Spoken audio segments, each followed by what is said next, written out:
Punjab national bank में 13,000 करोड़ रुपए के धोखाधड़ी मामले में मेहुल चोकसी को बेल्जियम में गिरफ्तार कर लिया गया है।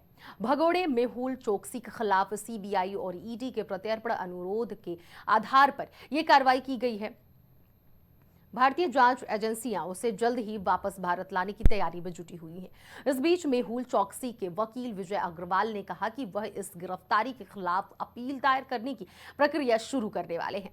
न्यूज एजेंसी एएनआई की रिपोर्ट के मुताबिक मेहुल चोकसी के वकील ने कहा कि अगर उन्हें भारत प्रत्यर्पित किया जाता है तो यह उनके मानवाधिकार का उल्लंघन होगा।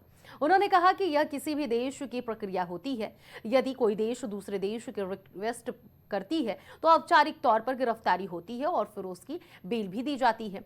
उसके बाद प्रत्यर्पण को भी चुनौती दी जाती है।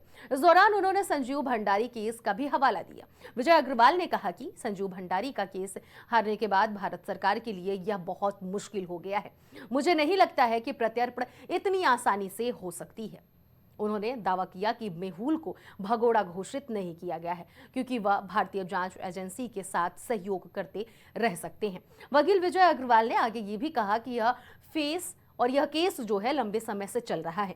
हमने हमेशा कोर्ट में कहा है कि मेहुल जांच में शामिल होने के लिए तैयार हैं, लेकिन मेडिकल कंडीशन के कारण वह यात्रा नहीं कर सकते हैं। वह वीडियो कॉन्फ्रेंस के जरिए जांच में शामिल होंगे। उन्होंने यह भी कहा कि मेहुल चोकसी बीमार हैं और कैंसर का इलाज करवा रहे हैं। हम जो अपील करेंगे उसमें यह अनुरोध किया जाएगा कि मेहुल को हिरासत में न रखा जाए। अपील का स्पष्ट आधार ये होगा कि मेहुल चोकसी के भागने का जो जोखिम नहीं है। फिलहाल देखना दिलचस्प होगा कि आने वाले समय में इस मामले में नया मोड़ आखिर क्या आता है। भारत सरकार मेहुल चोकसी को भारत वापस लाने में सफल हो पाती है या फिर नहीं, यह तो आने वाला वक्त ही बताएगा।